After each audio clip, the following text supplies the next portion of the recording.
All right. Well, welcome everybody to the monthly meeting of the Mendocino Coast Audubon Society on a beautiful rainy Monday evening. We've got a great program lined up, and I don't have a whole lot to talk about before we get started because we've already done the bird walks for the month and the field trip for the month that just happened, I think, yesterday, and I don't have a report on that. So watch for the newsletter because that's where you'll find out about next month's activities. I will give you a heads up on the program presentation for next month, which is going to be about bats. And that's going to be on the 18th of May. And that's going to be another hybrid, both in person and Zoom. So that should be a really interesting program. We haven't talked about bats now for many, many years, I think. And it was a lot of people were really interested last time around. I do want to mention this. See, we just did a half-day pelagic yesterday, and it was a great trip. The whale action offshore is mind-blowing. And we have an all-day coming up on the next Sunday, and I think there's still space on the boat if anybody is interested in joining that. And the one thing I also want to mention is we're getting an increasing number of students joining us on these. The sponsorship program that Mendocino Coast Audubon started a couple of years ago has really started to catch hold, and a lot of people are finding out about it, and it's become kind of a big deal. So we're getting a lot of students, and now the next problem we have to solve is where to put them the night before, because they come down and need a place to stay. So if anybody has crash space, get in touch with me. We are working on a way that we might be able to just get a group campsite for a lot of them to camp at. But I just want to keep a lot of options open. In the summer, those campsites might be hard to get. So if you have any ideas about that, or if you have crash space for birders, just let me know. Anything else I need to mention before we get started? I think that's probably about it. A big thanks to the Noyo Center for letting us use this space.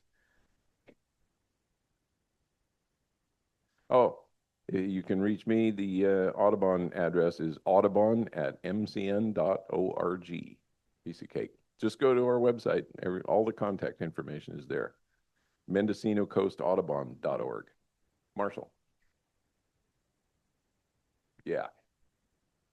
Yeah. So those of you watching us on Zoom, when you have questions, type them into the chat.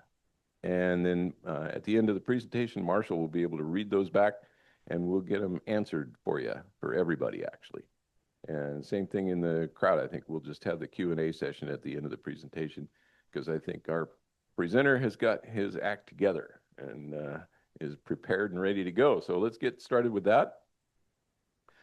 Tonight's presentation is by Brett Mossman, who is the Forest Bird Recovery Director for the Hawaiian Forest Birds Project. And he is going to talk about Hawaiian birds that have gone away and how to get them back in a way. And I'll just let him explain more about that because it's quite a story. Brett, thanks for coming all the way out here to the Mendocino coast and presenting for us. Thank you.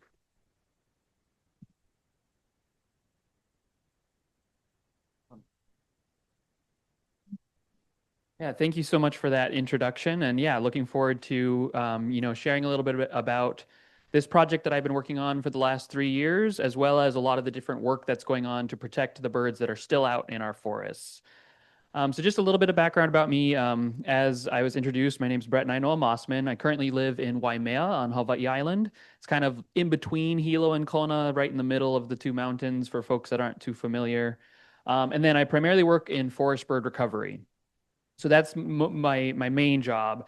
And currently I'm the state forest bird recovery coordinator for the entire state of Hawaii. And so kind of deal with all kinds of different forest bird recovery actions and a lot of like grant management and things like that. But occasionally I get to go out in the field and chase the birds around a little bit.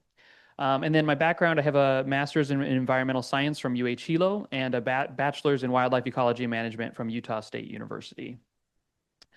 So just to provide a little bit of background, Hawaii is one of the most isolated land areas in the entire planet. It's about 2,500 miles away from California, over 3,000 miles away from Asia. It's very, very isolated. And because of that, it's allowed this very unique assemblage of plants and animals to develop here to the point where, greater than 90% of the plant biodiversity on the island or on the islands is endemic, meaning they're found nowhere else on the planet. And then, unfortunately, this has left the islands very susceptible to invasive species, introductions, and loss of that biodiversity. So historically, there's over 140 native species in the native bird species in the islands, and about 84 of those were forest birds. And then, like I said, unfortunately, this has come with a long history of extinction. So Hawaii has had more bird extinctions than any other land area on the planet. We've lost over 77 species in the last 700 years. And then extinction has been primarily driven by introduction, climate change, and habitat loss, as well as the introduced diseases and predators. And then just to put it in perspective as well, looking at the United States broadly, 1/3 of the endangered birds that are federally listed occur only in the Hawaiian Islands. So this all kind of started about 1,200 years ago with the arrival of humans. So Polynesians first arrived to the islands, and there was a couple different waves of arrival. So there was one earlier arrival from the Marquesas Islands, followed by arrival from Tahiti. And then this kind of after the arrival from Tahiti, it's when you started to see this traditional land management system called the ahupua'a. And so basically what that is, in a very simple term, is it's a slice of land that goes from the mountains to the ocean, and then it's managed by a specific group of people across the island. And so the island was divided into all these different pies, and I'll show that in coming up. But basically, from the land to the sea, they were able to sustain themselves within that pie slice. And then a part of that, there was a lot of these different systems. So like lo'ikalo is one of the traditional terms for agriculture. And so that's like a wetland growing of taro. And then there was pa'akai, which was where like basically ponds where they would make salt. And so these are two areas that, created a lot of actual wetland habitat. And so like there was a lot of native water birds that were existing in those habitats. And then as another example, there's this term, there's no surviving Hawaiian term for it, but they were called human modified pits.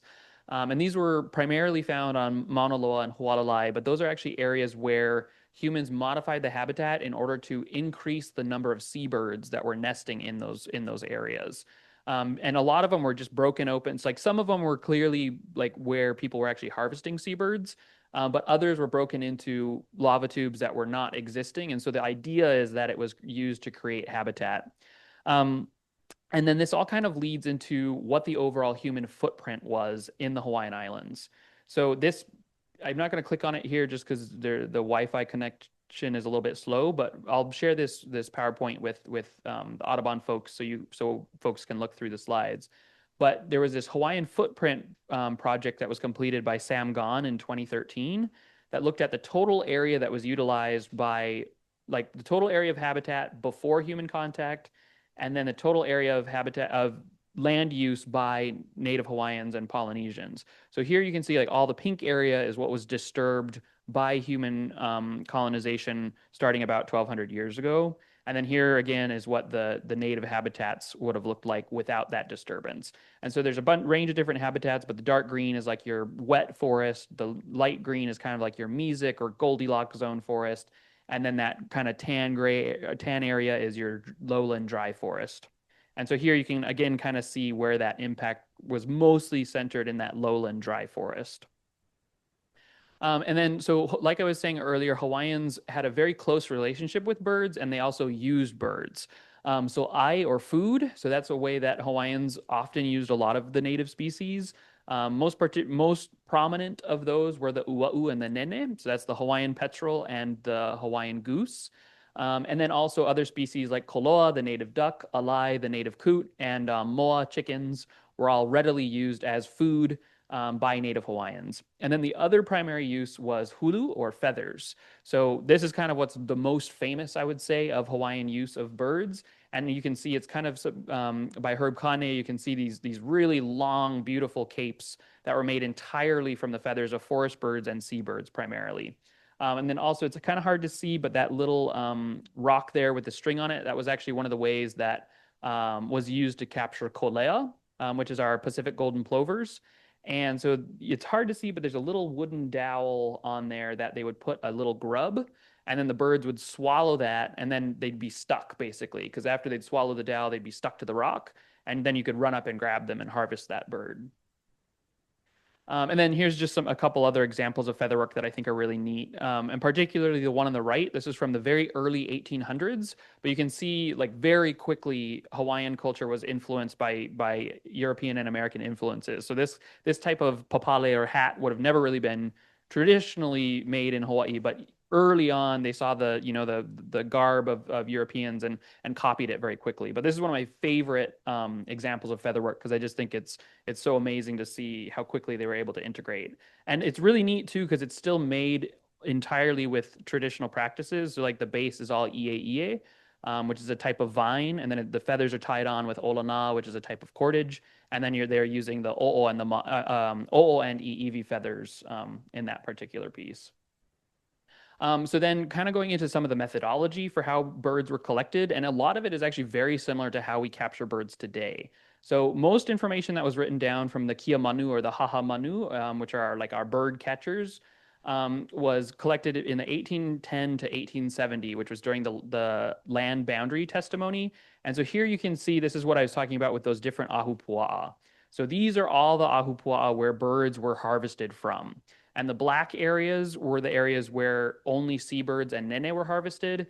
And then the gray areas are where forest birds were harvested. And then the black and gray stripe is where they're both forest birds and seabirds and nene were harvested. So you can see most of the area where forest birds were really heavily collected from were really high up in the mountains. And then there's a few areas for the forest birds where it's a little bit lower down. And I think what's really interesting too is you can see for some of these land areas, like this is Hamakua right here. This area is primarily based in the mountains and only has this very, very thin strip that goes down to the coast. And so this area was really well known for Hawaiian petrels or ua'u. And so there's a lot of harvest of that particular species going on here. And then they would trade that the birds for other commodities such as seafood and those kinds of things.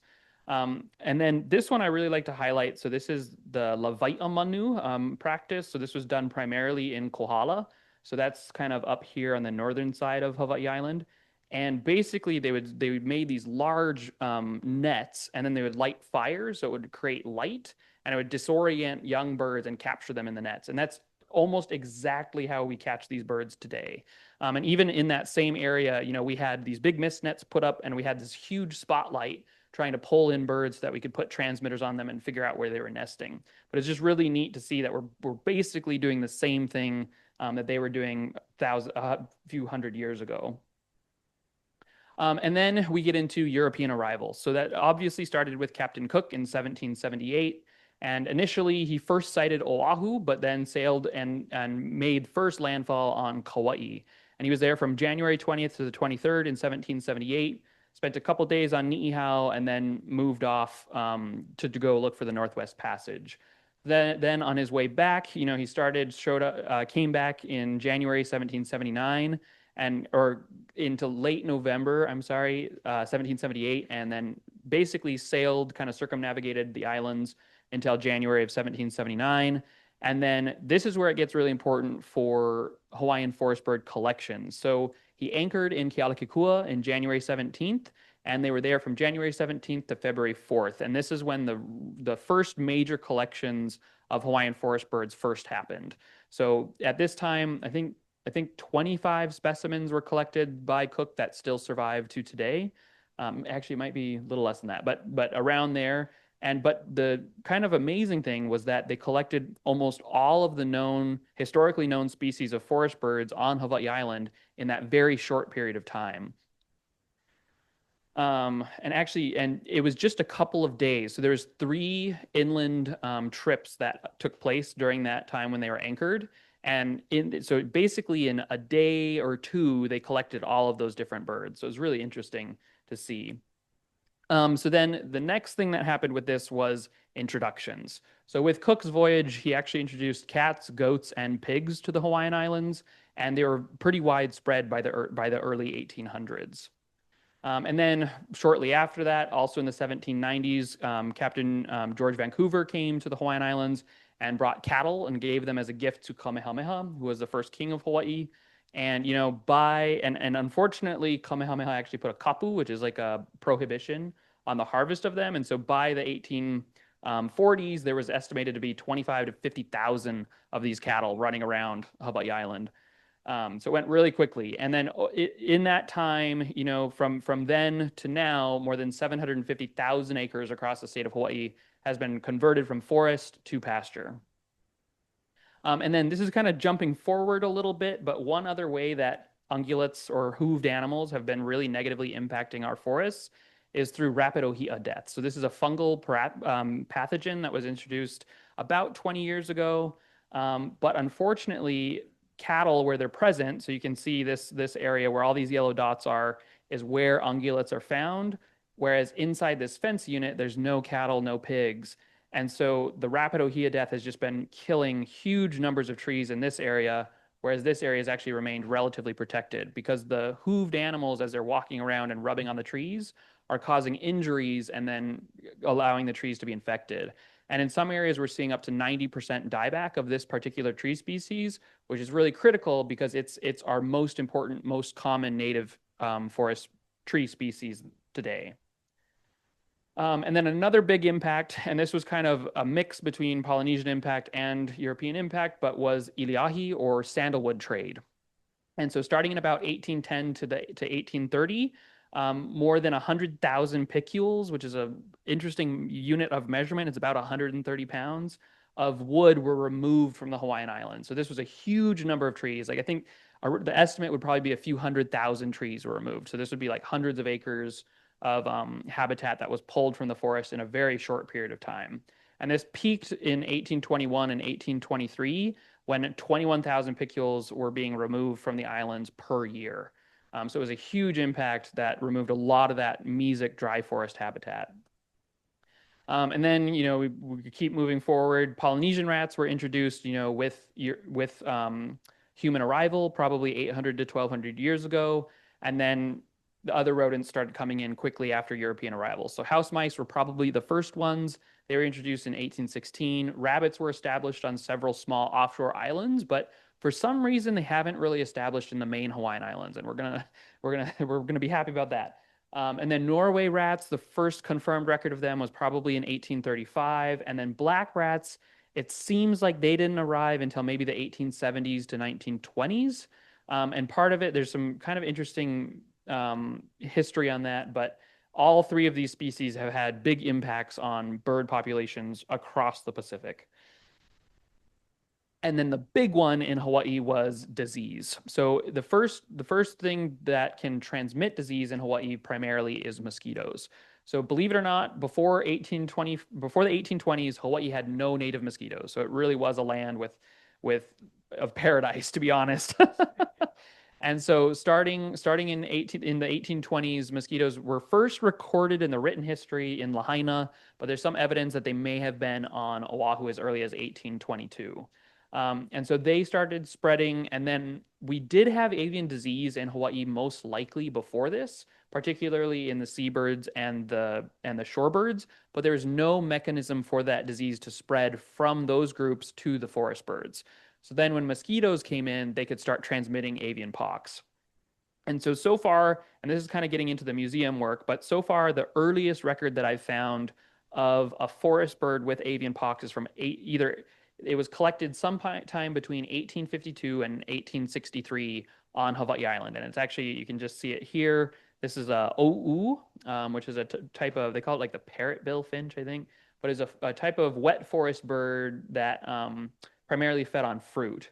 And it was a really, really common up until the mid 1950s when they really started to decline on the few islands that they were still in.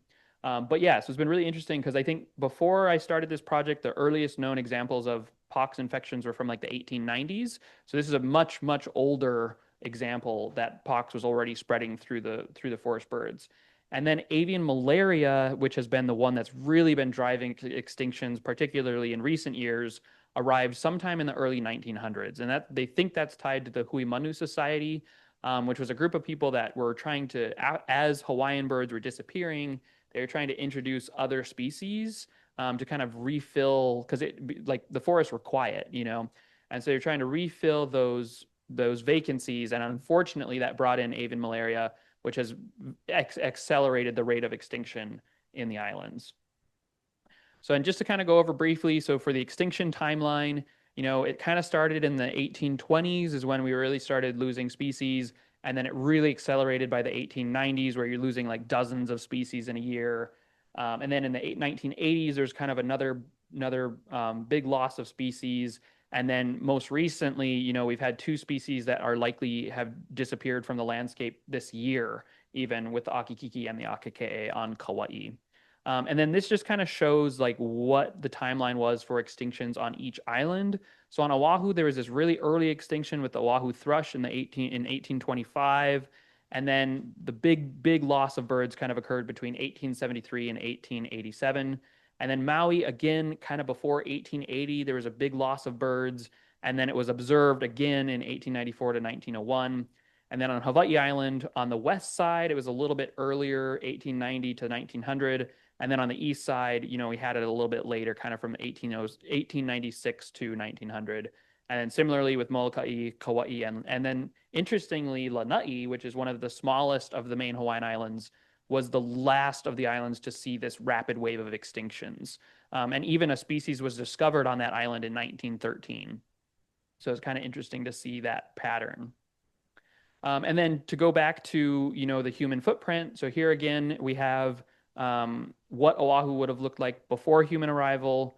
And then this is what the human footprint looks like after European impacts. So you can see there's very little of that dry forest remaining, and there's a little bit of that mesic forest left in the Waianae ranges, but pretty much all that's left is the wet forest. And even that today is being heavily impacted by invasive species. And then now kind of moving into my project that I've been working on. So kind of looking at the history of bird collection in the Hawaiian Islands. And it really started with our Haha Manu or our Kia Manu, the bird catchers. So a couple of the names that we have for these folks, we have Havelu, was heavily involved with the collections for Palmer, for Mills, who was based in Hilo, and then some of the other collectors that came in the 1890s.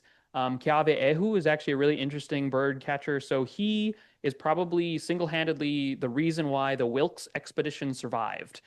They were actually trying to hike up Mauna, and that's, for those who don't know, that's the U.S. exploratory expedition. So they were trying to hike up Mauna Loa and they got lost, and they ran into Keawe'ehu up on the slopes of Mauna Loa, and he was able to guide them back to the trail and get them back to their ships. And so this drawing is actually from the Wilkes expedition because they wanted to draw him because they were so grateful for his intervention. And then a lot of the information that we know about Hawaiian bird catching today comes from Nalimu, who was another bird catcher that lived in the late 1890s into the early 20th century. And so without these men and these people that were out there collecting birds, all of the collections would not have been possible. Because they provided a lot of the guide, and there was a lot of guides that went unnamed. And so most of the bird collectors that were out there during collecting these birds were guided by these individuals. And so I just really want to make sure that we know their names and we know their impact that they had.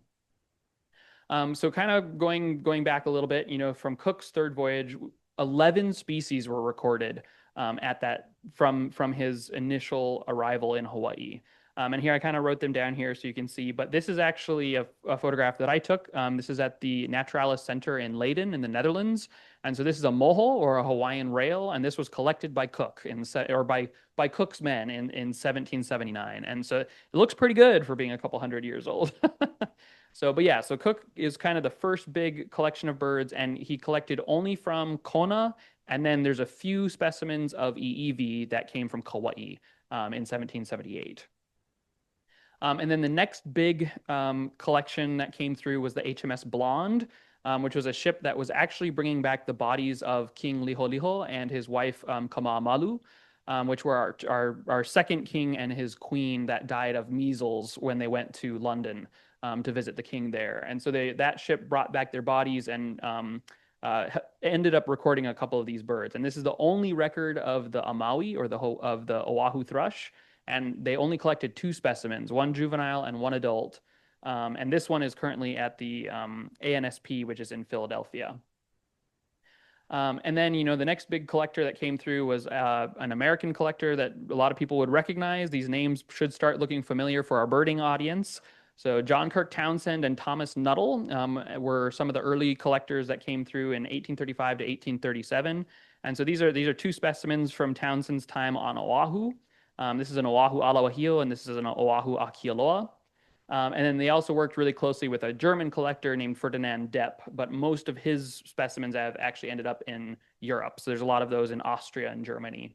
But yeah, they were on Oahu and Kauai from 1835 to 1837. And then we had the U.S. Exploratory Expedition, which they were there in 1840, 1841, and 1856.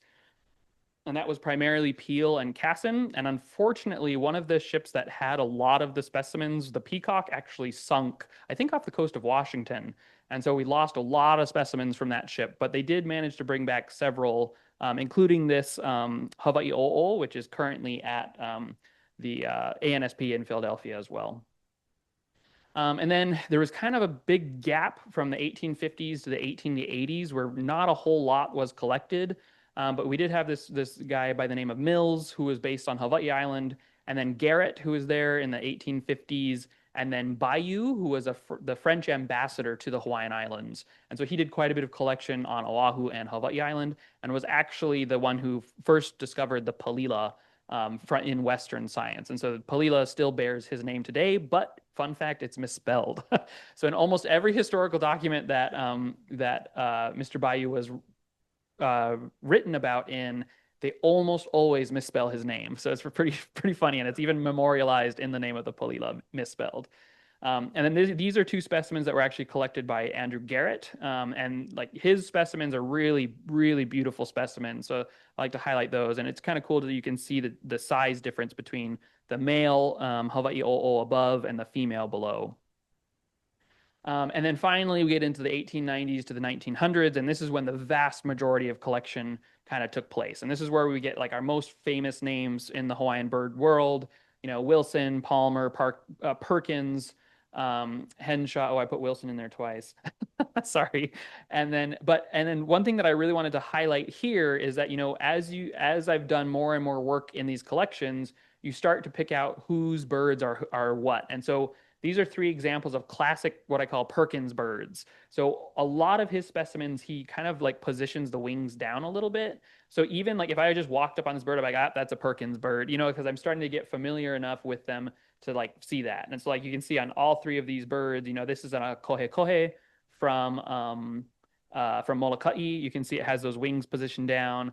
This is a kakawahie from Molokai, wings positioned down. And then this is a Kona grosbeak from Kona on Hawaii Island with the wings positioned down. And so on all three of those, I was like, oh, there's a Perkins bird. And you can see the same thing with Palmer and with Henshaw and those other collectors that collected a lot of birds in this time.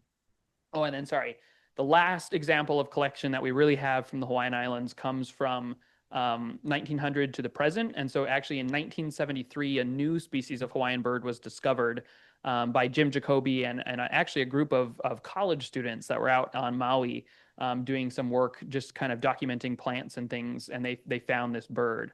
Unfortunately, it is no longer with us, but this was kind of the last example of birds that were collected. And this particular individual was actually brought into captivity in the early 2000s as kind of like a last-ditch effort to try to save them, but they were never able to catch any additional birds, and so he died well into, he was like after an 8th-year bird, and he died in captivity, so that's why we have his specimen today.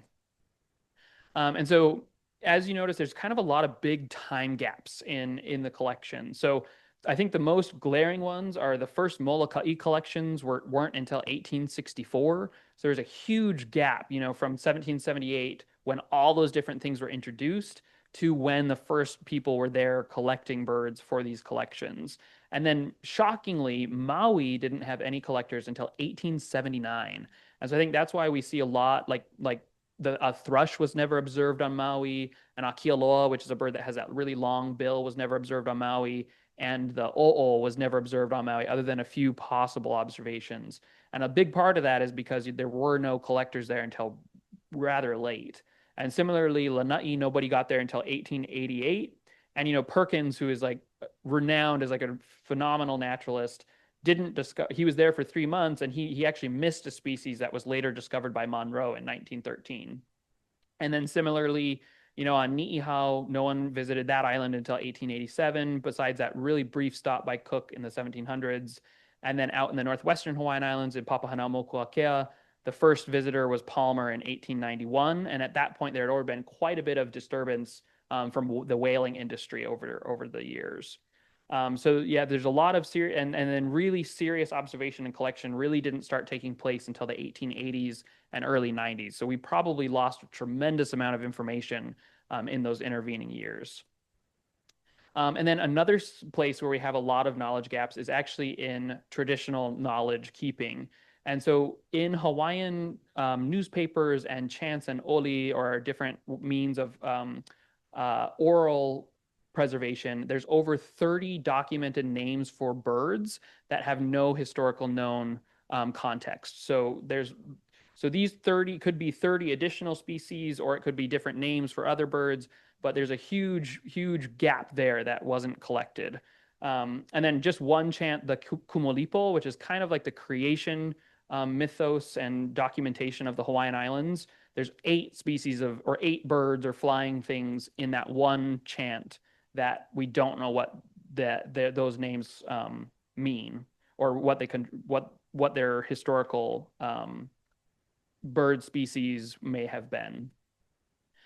So then kind of like looking at the total distribution of specimens. So right now I'm estimating that there are about 10,000 Hawaiian bird specimens were taken during that time. And then they're spread across a little bit over 50 institutions across the world. Currently, the largest collection is based in Honolulu. It's the Bishop Museum. And then the most complete collection is the American Museum of Natural History in New York City. And so like kind of what I've been doing over the last 3 years is trying to, 1, figure out where all these birds are, and then 2, go and photograph every single individual, which is, yeah, it's quite the project. And so what I've been doing is I basically I have these, I should have brought my cases so we could see them, but I have these 2 giant rifle cases that are full of camera equipment, and I haul those all around Europe, all around North America, trying to hunt down these birds. And essentially, this is kind of where they're all at. And this doesn't show all the institutions, but you can see they're pretty spread out across the world. There's some Hawaiian birds in New Zealand, some in Australia, Japan. The Russian ones are going to be really hard to get to, given our current political climate. Hopefully one day, but yeah, there's birds both in Moscow and St. Petersburg. Europe so far has been really good to work with. It's been like both the French institution, the Museum Naturalis, or I'm sorry, the Museum National de Histoire Naturelle was a really great institution to work with, and they had over 300 specimens and some really cool stuff from Bayou. And yeah, it's been really interesting to reunite with these birds that have been taken all over the world. And so just kind of talking about how they got there, kind of going back to Cook, and then speaking about how there's just not a whole lot of collection during the 19th century. And then it really picked up, this is Walter Rothschild for folks that aren't familiar, but he kind of was on a mission to collect every single bird on the planet. And so he actually paid Palmer, who did a lot of the collecting in Hawaii early on. And so now this kind of gets back to what am I doing to document these birds? And so here's kind of my classic example. And I like to show this bird because it's a big one. It's a cool one. But this is the O'onuku'umu, or the black mamo. This bird was endemic to Molokai as far as we know. And so what I do for each image is I do a dorsal view, a ventral view, so the top and the bottom, and then a left and a right. And then each image is taken in relation to this color palette and then that ruler for scale. And then I try to use as close as possible the same lighting and the same camera equipment at every single institution to really standardize it across the different areas. And then the idea is to create this database where anyone will have access to this to compare and look at every single known Hawaiian bird on the planet that we have. And so here's an example too. So this is 4 different institutions. You have Honolulu and Paris on the left, and Brussels and Leiden on the right. And so I'm trying to keep things as consistent as possible so that you can really see the difference and really get to experience and appreciate the diversity within the species for Hawaiian birds. Because that's something, that I've been struggling to find for years, was like nice pictures of these birds that can be used for like public outreach, for scientific purposes, for artwork. So I've already had a lot of people reach out to me for scientific references and for art references, and I'm really excited to continue to build this. And then just to kind of go on the progress, so far I've photographed about 4,000 specimens. And so I'm almost like about 40% of the way there. I've got about 20,000 photos that I desperately need to edit. I've been very slow at that. And then I've so far finished 10 different institutions. And then this was just some things that I was doing at the Bishop Museum just to show a lot of the comparisons. So these are like a lot of the finch-billed honeycreepers in the bottom right there, all of the different thrushes, barring the Oahu thrush there in the top right, and then just some of the different Akialoas there on the left. So those are the ones with those really long curved bills. So you have the Kauai Akialoa on the top, Hawaiʻi Akialoa there in the middle, and then the Hawaiʻi Amakihi, which is a modern species that you can go see there on the bottom. So yeah, so that's pretty much that's the extent of what I've been doing for this museum collection. And the other intention with this is it's kind of my way of bringing these birds home. Because a lot of these have been gone for so long and no one's really had the opportunity to go and see them. And so this way, it just makes them accessible to people in Hawaii again. And I haven't really explored it yet, but one day I hope that we can at least get to the point where at the Bishop Museum we have a complete collection of Hawaiian birds.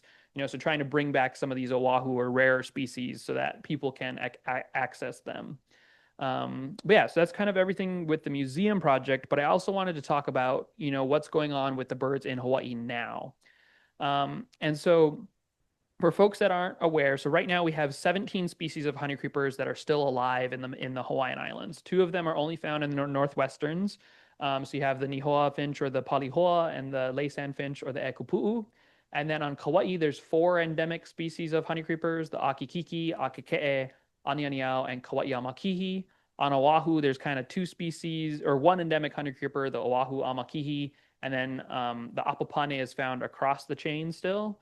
And then on Maui, you have 3 endemic honeycreepers, the Kiwikiu, or Maui parrotbill, the Akohekohe, and the Alawahio. And then on Hawaii Island, there's still quite a few endemic honeycreepers. There's 5 of them. You have the Alavi, the Hawaii Akepa, the Akiapola'au, the Palila, and the Hawaii Amakihi. And then Iivi is another species that's found on Hawaii Island, Maui, and Kauai. However, Kauai recently has been experiencing really rapid declines due to the expansion of mosquito-borne disease. So we actually just lost this species, the Akikiki, in the wild this fall. And then the Akike'e is pretty close behind them, and we're actually doing new work to bring the Anianiao and the Kauai Amakihi into captivity because their populations have also been plummeting. Fortunately, though, on Maui and Hawaii Island, populations continue to remain relatively stable. And then on Oahu, the Oahu Amakihi is doing remarkably well. There's probably 40 to 50,000 of them, and you can actually get them in your backyards on that island. It's pretty phenomenal. And then the Northwestern Hawaiian Islands birds are doing really well as well. So the Laysan finch has recently been translocated back to Midway. So they were there in the 1890s, and they got extirpated by rats, and then they were brought back just less than a year ago, and they've already had over 30 fledglings that they've reproduced. Within 8 days of being brought to that island, they had laid eggs. So they love their new home. So yeah, so they've been doing really, really good. So there is some hope, in the honeycreeper world, but there's definitely a lot of problems that we need to work with. And then let's see, where are we? So, oh yeah, and then these are kind of like the other forest bird species. So we have the alala, which is our Hawaiian crow. There's 2 species of thrushes, 3 species of elapaio, which are flycatchers, and then we have our couple predatory birds, the io and the Hawaiian owl, the pueo. And then, of course, the miller bird or ululu, which is an old world warbler that made it to the northwestern Hawaiian Islands. And then we have a pretty good smattering of water birds. We have several endemic species, the nene, the alaike'okeo, and alaiula, which are our 2 rails, the coot and the moorhen. We have a blackneck stilt population that's endemic to Hawaii. And then, of course, our native goose, the nene, and koloa, the native duck, and the Laysan duck, which is, if you've never met them, they're fantastic. I think they're one of the most fun ducks. And then we have about 20 to 30 species of seabirds, 3 of which are endemic, the a'o, the ua'u, and the ake. So the Hawaiian petrel, the Newell shearwater, and the bandrimp storm petrel. And then we've got a bunch of terns, tropic birds, albatross, eva, frigate birds, boobies, really large group of seabirds. And then we also have a bunch of migratory and vagrant species. Approximately 200 species of birds have been recorded in the Hawaiian Islands. And that includes everything from birds from Asia to North America, like pretty much anything can show up in Hawaii at any time. And so now kind of what I really want to talk about is how can we protect these birds moving forward? And I think a lot of times we get this narrative that, people are the problem. And I really want to kind of turn that back a little bit and say that actually people are the solution. Because at this point, all of these birds without our intervention pretty much will go extinct. But if we step up and take action, we can save almost all of these birds. All of the tools to save them exist. We just need the manpower to do it. And so how are we going to do that? So one of the big ones is protecting the birds, protecting the manu from mosquitoes. And so 2 of the big ways that we're working on initiating that is through Wolbachia IIT, which is a lot of big words. It's the incompatible insect technique. And basically what that comes down to is it's a form of mosquito birth control. And essentially what we can do is how humans have different blood types, mosquitoes have different types of bacteria that live inside of their bodies. And if they have differing types of bacteria, they can't produce viable eggs. So what we're trying to do is release a bunch of male mosquitoes that have a different strain of bacteria than the wild females and hopefully suppress populations. And it's actually been super successful for suppressing human disease in places like Singapore. Like if you look up Project Wolbachia, they've been releasing it for decades, and it's dropped dengue prevalence by 90 to 95% in the communities where it's being deployed. So we're really hopeful that we can get that to work in the Hawaiian Islands. And then the next method is BTI, which I can never say the word. It's a very long scientific name, but it's essentially another bacteria that we use as it's a larvicide. And it's used all over the world. Like a lot of people probably use it in their bird baths. It's like mosquito dunks. It's like a little pellet that you can put to kill mosquito larvae. And so that's the other method that we're looking at to kind of buy time for our forest birds till we develop a more permanent solution. And then finally, ungulate management. So really controlling feral pigs is a big way that you can help reduce mosquitoes because they create a ton of mosquito breeding habitat. And so we're trying to remove as many pigs from forest as possible to help these birds persist. And, it's very stark. If we don't take action, this is kind of what you see. So on the left, this is a bird survey that I did at about 3,000 feet on Mauna Loa volcano. And you can see you only had a handful of apapane, an elepaio, and an oma'o. And this is a typical 8-minute bird survey. Whereas on the right, this is an 8-minute bird survey that I conducted at Hakalau Forest National Wildlife Refuge. And you can see you have almost a dozen species and just multiple individuals of each species. And so you can really see the contrast and you can just hear it. Like the forest on the left is just so quiet, whereas the forest on the right is just this cacophony of birds. And then one of the other things that I really like to highlight is that one of the biggest barriers that Hawaii has had for protecting native species is actually funding. So historically, Hawaiian taxa have only received about 4% of recovery funding expenditures. So it's kind of a lot of big words there, but essentially what that means is of all the spending on recovery for the Endangered Species Act, only 4% of that funding has come to Hawaii. So 96% has gone to other places, mostly in the continent. And then the average continental species, so like think your California condor, receives 15 times more funding than a listed Hawaiian taxa. And then I don't want to pick on the red cockaded woodpecker. I'm sure they're an amazing bird, but they got 3 times more funding than all 31 listed Hawaiian taxa combined during the period of this study. And then another one for kind of hitting close to home is the northern spotted owl has gotten more funding than all Hawaiian taxa combined. And then since this paper was published, at least 2 species have likely been extirpated from the wild. And so that just shows that, even when we were talking about this paper was published in 2008, we're still dealing with these same problems today. And then another big one is predator control. So one of the biggest impacts to native forest birds and to our native seabirds are the introduction of predators. So primarily feral cats, mongoose, and then rats. So those three predators are what really decimate these native birds. And fortunately, again, like I said, all the tools already exist for dealing with those. So one of them that's been really successful, this is a predator-proof fence that was built on Mauna Loa. This is a 600-acre area. And since this predator fence was completed in 2016, the population of Hawaiian petrels that was nesting in there has more than tripled. So it can happen really quickly. And then one of the first examples of a predator-proof fence was actually built on Kaena Point on Oahu, and they went from 300 nesting pairs of wedge-tailed shearwaters to this last year, there's over 15,000. So they can really respond well when we help out the birds. And then another example is we actually use lethal traps. So this example is in the Pu'umaka'ala Natural Area Reserve. And here we're using what are called good nature traps. And they're essentially this self-resetting rat trap that will self-reset over up to 24 times. And by using this grid of traps, we were able to reduce rat abundance by 98%. And so we almost immediately saw a really strong response in Elepaio and Oma'o. And at least in the raw count, their populations more than doubled. So we've seen a really strong response even in the forest bird world. And then we've been working very closely with New Zealand, which has an initiative to remove all invasive predators from their main islands by 2050 to implement new traps. One is called an AT220, and it's this super fancy big trap, but it can actually self-reset up to 100 times, and it can kill things as small as a mouse and as large as a cat. So we're really excited to start implementing those traps into our predator control efforts. And then another big one that we're moving forward with is translocation. So what we're trying to do here is move birds from their historic habitat to areas like on Hawaiʻi Island where there's more habitat that they can live in. Like for instance, the Hakalau Forest National Wildlife Refuge alone, which is one reserve on Hawaiʻi Island, is larger than all remaining forest bird habitat on the island of Maui combined. So it's really important for us to start considering these more novel techniques. And it's actually already happening. So this is the alala, or the native Hawaiian crow. This is a species that's pretty much extinct in the wild. But just starting a couple years ago, we released them for the first time on Maui. And they've actually been doing really, really well. So there's still 5 individuals that have been out there. They've been living, I think it's 72 weeks now that they've been out in the wild. And one pair actually already built a nest and laid an egg.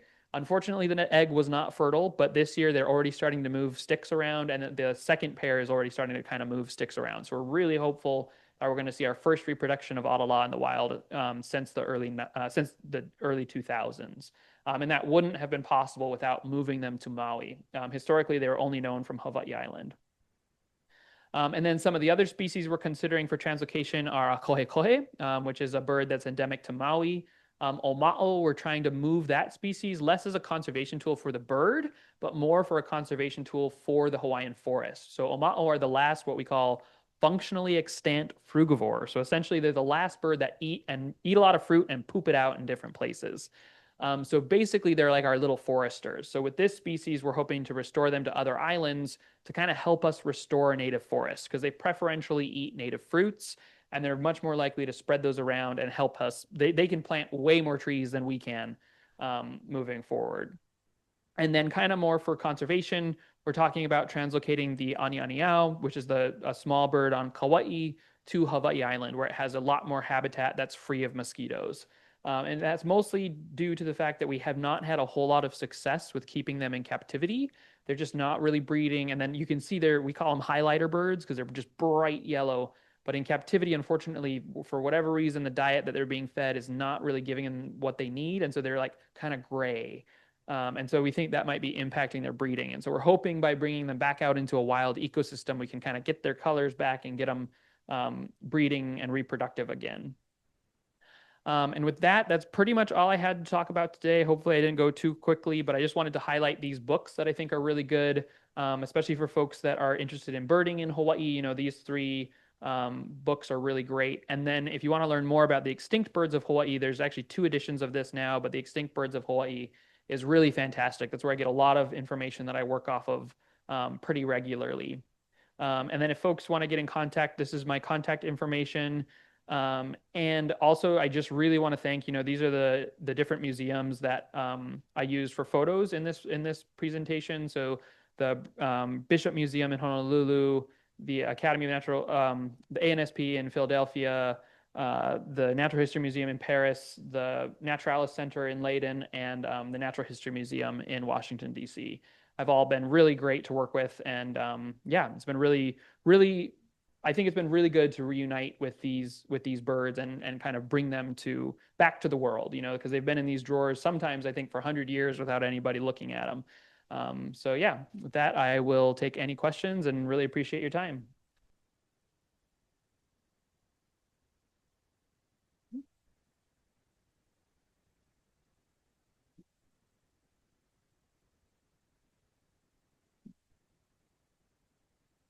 Yeah, Peter.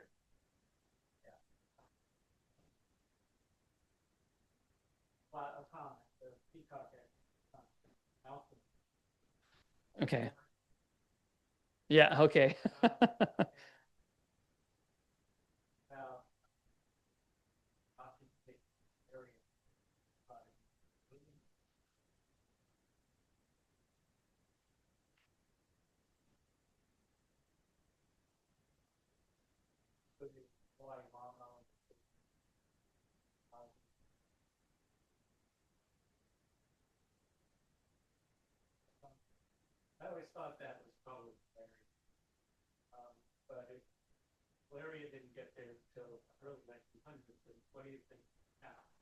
Yeah, so Carter Atkinson has a pretty good paper that kind of like he kind of looks at the different things that impacted extinctions. And his leading theory is that it was the introduction of black rats.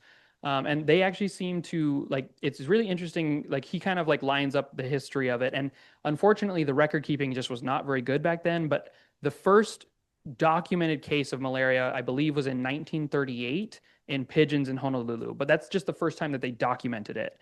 I think what would be really useful is trying to go back, especially to some of the specimens that have pox lesions, and seeing if we can pull some genetic samples and see if we can detect malaria in those. Like, I think that would be really informative to figuring it out.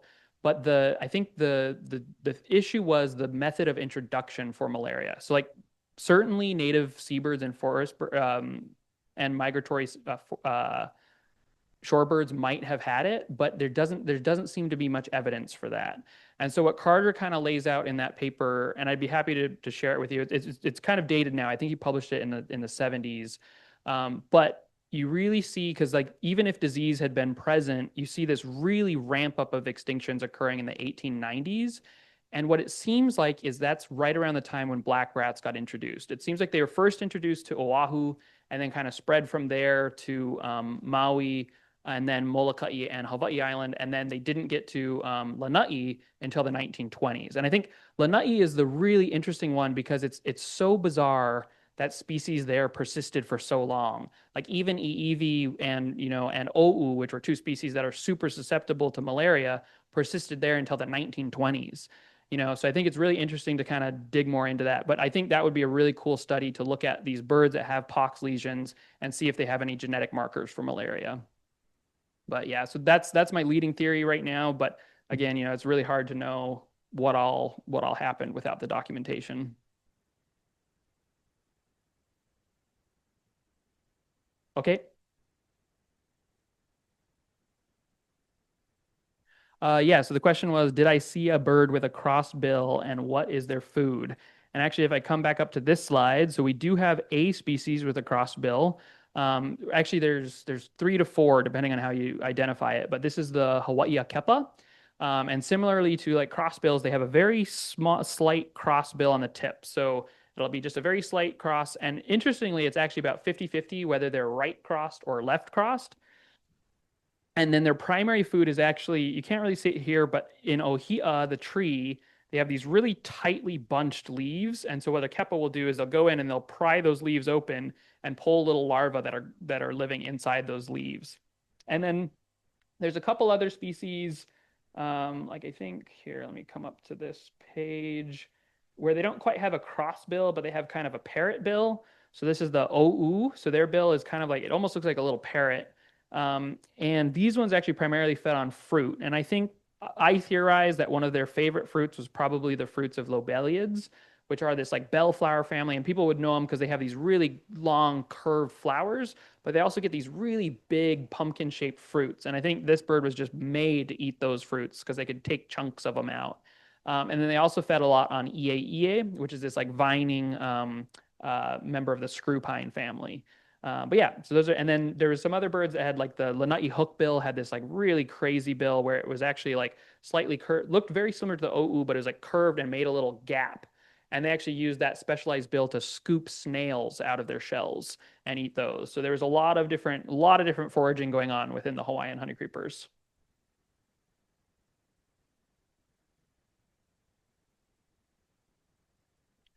So the question was it a trend that the males were larger and the females were brighter colored? It really depends. So with the o'o, typically the males were larger, and then with most of the honey creepers, typically the males are larger, but it just really depends. I would say like typically males are going to be larger and a little bit brighter, but it just depends, like I said. And then with Elapaio, like the females might be a little bit brighter because they have like an all white throat, whereas the males kind of have this like black beard. But for the most part, with Hawaiian genera, males are going to be larger in the forest bird world. And then in the seabirds, you're going to have larger females primarily. And then, well, again, kind of depends. And then with Io, our native hawk, it's actually the most sexually dimorphic of any broad-winged hawk in the world. So females are on average over a third larger than the males. So you get much bigger females than the males in the Hawaiian hawk.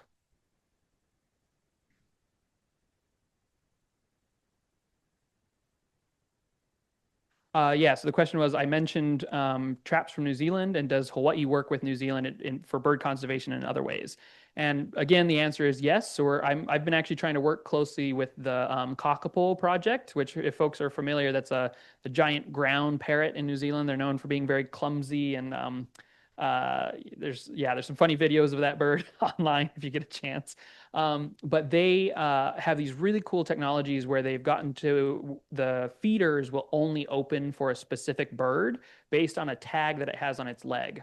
And so we're really hoping to use similar technologies in Hawaii for the alala, because one of the issues we have is alala will fight over feeders. And so if we can make it so that feeders only open for a specific bird, then it should hopefully help with the survival in the future. So yeah, we're kind of copycatting a lot of what New Zealand is doing in their conservation work. And kind of how I was talking about translocations, they've been doing translocations for decades for different birds, moving them to islands, moving them to other islands, bringing them to predator-free sanctuaries. And so we're kind of trying to copy what they've done successfully with our birds in Hawaii.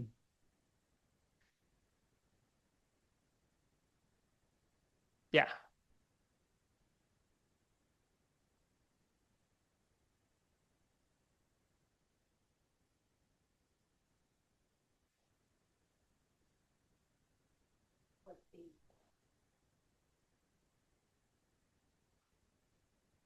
Yeah, so the question is, Hawaii has experienced a ton of these introduced birds, and what are the ones that have the biggest threat, and what are we doing to manage them? So unfortunately, birds are pretty hard to manage, and fortunately, in Hawaii, the biggest impact that we're having from introduced birds is actually agriculturally. So like a lot of the introduced species of parrots are eating large quantities of like lychee crops and mango and things like that, and avocados. So that's kind of been the biggest impact, and there hasn't been a huge impact ecologically yet. I'm sure it's just a matter of time before it starts emerging. But actually, one of the biggest negative impacts has been barn owls. So barn owls have been a heavy predator of reintroduced seabird populations, particularly of the Bonin petrel and the Tristram storm petrel. So we've had big problems with barn owls going in and eating a lot of those birds. And so unfortunately, we've had to institute programs where we're actually removing those barn owls from those areas. But they're pretty much, as soon as we remove them, they're coming right back. So yeah, barn owls have kind of been the biggest negative impact that I can think of, and they're not native. They were introduced in, I think, the 1940s and 50s. I might be wrong on that, but they were introduced kind of later on to try to control rats. So yeah, but now unfortunately they're having a negative impact on the seabirds. So yeah, that's kind of our biggest impact bird-wise. I know myna birds can pose some threat. They're known nest predators. Same thing with the Chinese huame. That's another one that could maybe eat some forest birds, but we've never documented it and haven't seen a whole lot of negative impacts from non-native birds, fortunately. Yeah, yeah, yeah, exactly. Yeah, yeah, we don't have the barred owl problems, but we do have the barn owl problems. Oh. Yeah, Peter.